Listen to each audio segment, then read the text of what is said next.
Bienvenue à toi dans cette vidéo qui est un peu non conventionnelle. J'ai envie de faire un petit peu ce genre de vidéo avec toi pour que tu puisses partager un peu mon quotidien et que tu puisses voir un petit peu l'envers du décor. C'est encore une fois une vidéo où je vais te partager des messages que je reçois, que je publie pas forcément, tu vas comprendre pourquoi.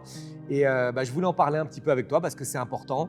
C'est important que tu te rendes compte certaines personnes, ce qu'elles peuvent avoir dans la tête et comment est-ce que ça ressort. Et surtout, et ce qui va m'importer, c'est les croyances que ça peut véhiculer. Avant de commencer à te lire ces différents messages, eh bien, ce que je t'invite à faire, c'est pouvoir recevoir mon livre sous version digitale, le livre Défendez-vous, qui a été best-seller sur Amazon dans plusieurs catégories. Eh bien, je te propose de le recevoir ainsi que de nombreux bonus vidéo. Et pour pouvoir recevoir ce véritable kit de survie, tu as le lien sous la vidéo. Tu cliques dessus et tu recevras par email tout ce qu'il faut pour apprendre à te défendre et augmenter ta confiance en toi et ton mental. Alors, on commence tout de suite, sans plus attendre, avec un commentaire intéressant qui est « Viens, moi je vais t'apprendre la vraie bagarre de rue ». Donc, c'est des commentaires qui ont pour but d'essayer de pousser les gens. C'est des commentaires, tu vas voir, la plupart de ces commentaires sont plutôt des commentaires agressifs, des commentaires où les gens vont vouloir faire du mal. C'est Internet, chacun derrière son écran, chacun écrit ce qu'il veut. Ça ne demande pas beaucoup de capacité intellectuelle, tu vois. Même ce commentaire, qu'est-ce qu'il apporte? Bien, je vais t'apprendre la vraie bagarre de rue, branleur. Ce qui m'importe que tu comprennes, c'est que peut-être que toi, dans ton environnement, il y a des gens aussi qui te disent ce genre de commentaires, okay, qui vont t'insulter, qui vont te dire des mauvaises choses, qui vont te mettre le doute en toi. Et ce qui est très important, c'est que tu sois au clair avec ce que tu fais et que tu sois au clair avec les actions que tu mènes et qu'il n'y ait pas de zone un petit peu de flou. Et comme ce que je fais, c'est extrêmement clair et à la fin de la vidéo, je te lirai aussi des messages positifs, eh bien, tu ne dois pas t'occuper de ce genre de commentaires, mais tu dois t'occuper de ce qui se passe dans ton cœur et tu dois t'occuper des gens qui te veulent du bien. Okay, parce que des gens qui te veulent du mal, il y en aura toujours, peu importe ce que tu fais. Je pense que même des gens comme Mère Teresa ont reçu des messages de gens qui lui voulaient du mal et qui lui disaient ce que tu fais, ça ne sert à rien et c'est vraiment de la merde. Donc, pense bien à ça. On va continuer le prochain. Le prochain, c'est tout dépend sur qui tu tombes. En même temps, avec tous les moutons qu'il y a dans tes vidéos, ça peut servir. Mais quelqu'un d'un peu entraîné, tous tes trucs ne marcheront jamais. Mais bon, il faut bien gagner son pain. Donc, en gros, là, cette personne, dit que ce que je fais, ça vaut rien. Lui a toutes les connaissances, toutes les compétences, évidemment. Et la deuxième chose qu'il dit, il faut bien gagner son pain. Sous-entendu, tu fais ça pour l'argent. Alors, il y a deux choses. Première chose, il essaye de remettre en cause mes croyances, mes compétences, mes connaissances. Mais moi, ce qui m'a toujours importé, c'est de ne pas dire du mal des gens. C'est simplement, par les actions que je fais, montrer que ce que je fais aide les gens. Et c'est pour ça que je réponds rarement à ces commentaires, je les efface directement. Je ne vais pas commencer à créer des polémiques dans les commentaires de la chaîne YouTube, mais au contraire, j'avance. Et je vais te dire même pire, ces commentaires, ils me donnent envie de faire encore plus, ils me donnent envie d'apprendre encore plus, ils me donnent envie de te servir encore plus, de t'aider encore plus, de créer de plus en plus de stages, parce que ça montre que ce que je fais, il y a de l'effet en fait. Il y a de l'effet positif. Donc, c'est la première chose. Et la deuxième chose, soit il faut bien gagner son pain. Ça, c'est des messages que je reçois très régulièrement. Sous-entendu, c'est pas bien de gagner de l'argent. Okay, là, récemment, j'ai même vu une organisation de Krav Maga qui proposait des formations instructeurs à 0 €. Ouais, tu as bien entendu, des formations pour devenir instructeur à 0 €. T'imagines le niveau de la formation pour que tu sois prêt à vendre ta formation pour rien. Sous-entendu, il y a un tel problème avec l'argent et avec ce que représente l'argent que le seul argument que les gens ont, c'est tu es en train de faire ton beurre avec ton business ou ah non, tu vends tes formations avec un certain tarif, il faut les vendre à 0 €. Mais heureusement que je gagne ma vie avec ce que je fais. Heureusement que oui, je gagne mon beurre, je fais bouillir ma marmite, enfin, tu mettras le nom que tu veux avec ce que je fais parce que ça me donne l'envie de faire extrêmement bien les choses. Ça me donne envie de produire encore plus, de faire encore plus de livres, de créer encore plus de cours en ligne, de créer encore plus de stages, de créer encore plus de vidéos pour YouTube pour aider encore plus de monde. Parce que dans ma vision, mon but, c'est que je puisse apprendre au maximum de civils, hommes, femmes et enfants, à apprendre à se défendre et à défendre leur famille. Donc oui, il faut de l'argent pour organiser ces choses. Oui, il faut de l'argent pour faire du marketing. Oui, il faut de l'argent pour faire de la communication, pour faire des beaux sites internet, pour acheter du bon matériel pour les vidéos. Donc j'ai aucun problème à faire mon pain avec ce que je fais. Et commentaire suivant. Alors là, on change de registre. Tu vas voir, j'en ai quelques-uns. C'est intéressant. La question, c'est ça marche avec le Hezbollah ou c'est juste contre les enfants de Gaza? Donc, un joli commentaire antisémite ou anti-israélien. Je ne rentre pas dans cette polémique. Ce que je fais, c'est du Krav Maga. Oui, j'ai été militaire en Israël. J'ai protégé Israël parce que je suis franco-israélien, donc j'ai protégé également le pays. Comme en ce moment, je travaille en France et j'aide à protéger la France en formant les civils, hommes, femmes et enfants. Et tout ce qui est bien, on se tape sur la gueule entre ce qui se passe au Proche-Orient, est-ce que c'est bien, est-ce que c'est pas bien, etc. Je ne rentre pas là-dedans. Le Krav Maga, c'est d'origine israélienne, ça a été créé pour les besoins de l'armée israélienne. Et mon but, c'est de faire du bien. Et au lieu de perdre du temps à, encore une fois, répondre à ces commentaires où la seule volonté de ces gens-là, c'est de créer le désordre, de créer la séparation, de créer des mauvaises choses. Moi, mon but, c'est d'aider tout le monde. Donc, bon, ben voilà, je ne répondrai pas à ce commentaire, désolé. Autre commentaire, dans les bagarres de rue, il n'y a rien de légal. Bon, là, on voit une jolie prose, hein, toujours des beaux mots. Et encore une fois, voilà, les gens qui sont cachés derrière leurs ordinateurs, qui vont écrire des gros mots parce que c'est plus facile de sortir sa frustration au travers de son ordinateur. C'est plus facile de sortir sa frustration au travers de la haine plutôt que de faire des vidéos, d'essayer d'aider les gens, d'essayer d'apporter des bonnes choses aux gens. Là, c'est essayer d'apporter de la violence. Et pareil, je bloque et c'est tout. Là, un commentaire simple, court, connerie. Bon, on ne peut pas plaire à tout le monde. J'ai aucun souci avec ça. Il faut que tout le monde puisse savoir ce qui est bien pour lui. Si toi, tu considères que c'est des conneries que je fais, j'ai aucun souci. Alors, un juif qui fait son beurre. Et bon, encore là, hein, on est dans toute la beauté de l'antisémitisme. Je ne vois pas la problématique au fait que je sois juif et que je puisse gagner de l'argent. Je ne vois pas la problématique au fait d'être juif et d'enseigner le Krav Maga. Mais voilà, vous voyez, ça existe. Et qui fait son beurre, ça veut dire qu'il gagne de l'argent. Pourquoi? Est-ce que ça veut dire que quand on est juif, on n'a pas le droit de gagner de l'argent? Je n'arrive pas trop à comprendre ce commentaire non plus. Je répondrai pas à ce commentaire, mais tu vois, c'est toujours cette même chose, de la haine, de la haine, de la haine. Et le but, on ne comprend même pas quel est le but. Et encore une fois, si tu veux retenir quelque chose de cette vidéo, c'est attention aux croyances des gens. Tu vois, tout ça, c'est des croyances qui sont pour moi extrêmement limitantes parce qu'elles n'aident pas à produire quelque chose de propre, quelque chose de bien, quelque chose qui aide les gens. Et la deuxième chose, attention aux croyances, c'est fais des choses qui aident les gens. À partir du moment où tu vas aider les gens et où tu vas tout donner pour améliorer l'environnement des gens, les choses vont être belles pour toi et tu vas passer un bon moment. Et, voilà, encore un autre commentaire. Donc le Krav Maga, c'est sympa. Nous en Turquie, Krav Maga ou pas, un juif, ça ferme sa gueule et ça baisse les yeux.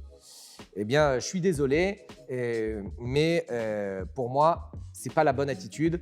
On ouvre les yeux, on regarde devant, on est fier. Il faut avancer, il faut pouvoir aider les gens qui en ont besoin, il faut pouvoir protéger les gens qui en ont besoin. Donc cette attitude, d'ailleurs, juif ou pas, et voilà encore une fois, moi la Turquie, j'ai jamais été, mais je serais très heureux de voyager là-bas. Je me pose la question si c'est pas un commentaire de généralisation et si ce n'est pas cette personne qui a un vrai problème avec la communauté juive. Alors là, on a un commentaire qui nous dit « Nul sport de lâche ». Alors le Krav Maga, ce n'est pas un sport. Le Krav Maga, c'est un système de combat, c'est un système de défense. Ça veut dire que le but, ce n'est pas de faire de la compétition. Le but, ce n'est pas de voir qui est le plus fort. Donc, on est sorti déjà du niveau sportif. Donc, excuse-moi, mais tu te trompes. Et la deuxième chose, c'est lâche. Je ne vois pas à quoi tu fais référence. Peut-être que lâche, c'est parce qu'on dit le plus, parce qu'on dit souvent, excusez-moi, pardon. Lâche, c'est peut-être parce qu'on dit souvent dans les cours, essayez de fuir le plus vite possible, essayez de tout faire pour pas vous battre. Bah, si ça c'est la lâcheté, moi ça me va. Parce qu'en fait, fuir le plus vite possible, bah, ça me permet de protéger mes enfants, de protéger ma famille. Tout faire pour ne pas se battre, bah, ça permet de me protéger moi, mon intégrité physique, mais également l'intégrité physique de la personne qui est en face de moi. Donc, tu vois, un peu de de choses correctes dans ce que tu dis et un peu d'incohérence. Ah, ça, c'est quelque chose qu'on voit beaucoup, hein. Il y a eu du clash récemment sur Internet avec ça. Désolé, mais encore un mythojutsu, un vendeur de rêves de plus. Réveillez-vous les gars, je tombe là-dessus sur un YouTube en chipotant, ça fait pitié. Bon, qu'est-ce qu'un mythojutsu? Moi, ce que je vois, c'est ce que j'ai fait dans ma vie. J'ai commencé les arts martiaux à partir de 8 ans. J'en ai fait jusqu'à 18 ans, donc déjà 10 ans. À 18 ans, je suis parti vivre en Israël. J'ai été instructeur à l'armée, donc j'ai enseigné aux unités combattantes et à certaines unités d'élite de l'armée. Ça m'étonnerait qu'une armée, et une armée assez puissante qui a beaucoup d'expérience, utilise un mythojutsu pour enseigner ces techniques. Mais encore, je sors de l'armée, j'ai 25 ans, 26 ans, j'ai été recruté par les ERIS, donc c'est un groupe spécialisé en France qui s'occupe de tout ce qui est émeute dans les prisons pour diriger une formation de Krav Maga. J'ai travaillé avec les ERIS pendant 2 fois 10 jours. Ça m'étonnerait que les ERIS, qui étaient à l'époque aussi chapeautés par le GIGN, utilisent un mythojutsu. Et puis après, tout le long de ma vie, jusqu'à aujourd'hui 40 ans, j'ai formé des instructeurs dans toute la France, dans le monde entier. J'ai écrit des livres, j'ai fait des formations en ligne. Je fais pas mal de choses, donc bon, encore un vendeur de rêve, je suis pas sûr. Après, peut-être qu'il y a cette personne a un problème avec les profs de Krav Maga de sa région, parce que le Krav Maga, c'est pas parce qu'on est prof de Krav Maga qu'on est parfait. Ça dépend du système dans lequel tu évolues. Et par exemple, pour moi, le Krav Maga, c'est comme un restaurant. Tu as des restaurants qui sont très bons, où tu vas bien manger, et puis tu as des restaurants où tu vas avoir des problèmes digestifs, voire tu vas être intoxiqué à la sortie du restaurant. Et Krav Maga, c'est pareil. Tu as des organisations qui sont très bonnes, qui sont bien dirigées, et puis tu as des organisations qui sont très mal dirigées. Donc peut-être que tu parles de ces organisations, mais voilà, fais attention parce que tu fais un processus de généralisation et il vaut mieux éviter de généraliser si on a envie d'être dans le vrai. C'est comme un professeur de boxe, il y a des bons, il y a des mauvais. Tous les professeurs de boxe n'ont pas formé Mike Tyson et tous les professeurs de boxe ne sont pas les meilleurs au monde. Et voilà, on a un peu le même système là, la même réflexion. Tu aurais dû ramener un champion de savate boxe française. Bon, ça amène pas à grand chose. J'avais fait une vidéo sur le clash Krav Maga MMA. Je t'invite à regarder cette vidéo parce que pour moi, dire qui est le plus fort, le champion de boxe française ou le pratiquant de Krav Maga ou le champion de boxe française ou le professeur de Krav Maga, ça n'a rien à voir. C'est comme si tu comparais, je sais pas moi, du tennis et du bowling ou du foot et du basket. C'est 2 systèmes qui n'ont rien à voir. Donc il n'y a pas de meilleur ou pas meilleur. C'est des sports qui sont complémentaires. Enfin, c'est des systèmes qui sont complémentaires et c'est vraiment stupide de continuer à parler comme ça. Là, c'est sympa, toujours de la belle prose. Tu fais planer bouffon. Les mecs ont quasiment tous des guns maintenant alors que tes techniques sont un peu dépassées. Alors, moi, je me base toujours sur les chiffres. Je préfère les chiffres du ministère de l'Intérieur. Je regarde les rapports. L'année dernière, ou il y a 2 ans, je ne me souviens plus, 8 agressions sur 10, c'était des agressions à main nue, pieds-poings. Donc me dire que tout le monde a des guns, bon, peut-être que cette personne a subi ou a entendu autour de lui quelques histoires avec des pistolets, avec des agressions à l'arme à feu, mais de là à généraliser en disant que voilà, je fais planer, etc. Moi, je me base sur des faits réels. Le jour où il y aura 8 agressions sur 10 avec des armes à feu, eh bien, j'enseignerai sur la chaîne, j'enseignerai dans mes stages, j'enseignerai dans mes formations en ligne, beaucoup plus de formations en lien avec ces techniques, puisque je suis toujours là pour être au clair avec les problématiques actuelles du pays. Et voilà, vous regardez trop de films, la réalité est vraiment autre. Bon, chacun sa vision. D'ailleurs, c'est la même personne. Je viens de le voir, c'est la même personne. Bon, il a voulu vraiment insister, mais voilà, peut-être qu'il est frustré parce que je ne mets pas en ligne son commentaire. Et voilà, je pense qu'on va arrêter là pour les commentaires négatifs. J'en ai encore pas mal. Allez, un petit dernier. Les gestes sont très justes, mais trop de blabla. Si mon prof parlait autant, on ne s'entraînerait pas beaucoup. Mais c'est le but de la chaîne YouTube, c'est de parler, c'est d'échanger avec toi, c'est de t'apporter du contenu que ton prof ne t'apporte pas. Dans un cours d'1 heure, 1 heure et demie en salle, le prof, il doit te faire travailler le maximum possible. Là, quand tu regardes la chaîne YouTube, peut-être que tu es en train de conduire, peut-être que tu es dans le métro, peut-être que tu es chez toi dans ton lit et tu veux continuer à progresser.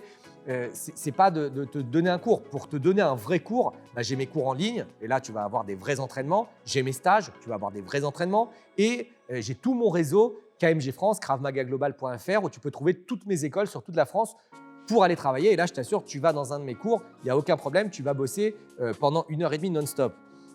Donc, il faut toujours réfléchir avant de poster, réfléchir avant de commenter, réfléchir avant d'écrire. Essayez d'apporter des commentaires qui sont constructifs.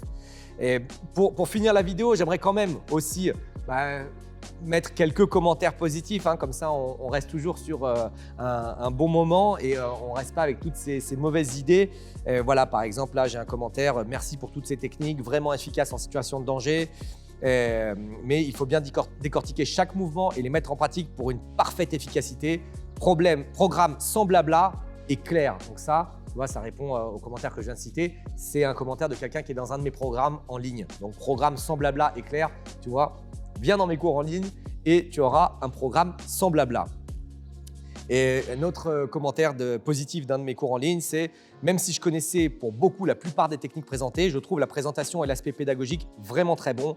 Merci pour ces leçons et techniques, vraiment bien expliquées, sans le côté cinéma des bluffeurs. » Et donc voilà, ça continue. Bon, je ne vais pas continuer à… Allez, un dernier. Je sais qu'à chaque fois, je te dis je ne vais pas continuer et je continue, mais ce n'est pas grave. Je ne sais pas à combien on est sur la vidéo, mais ce n'est pas grave si la vidéo te gonfle, tu zappes de vidéo, tu vas voir une autre vidéo.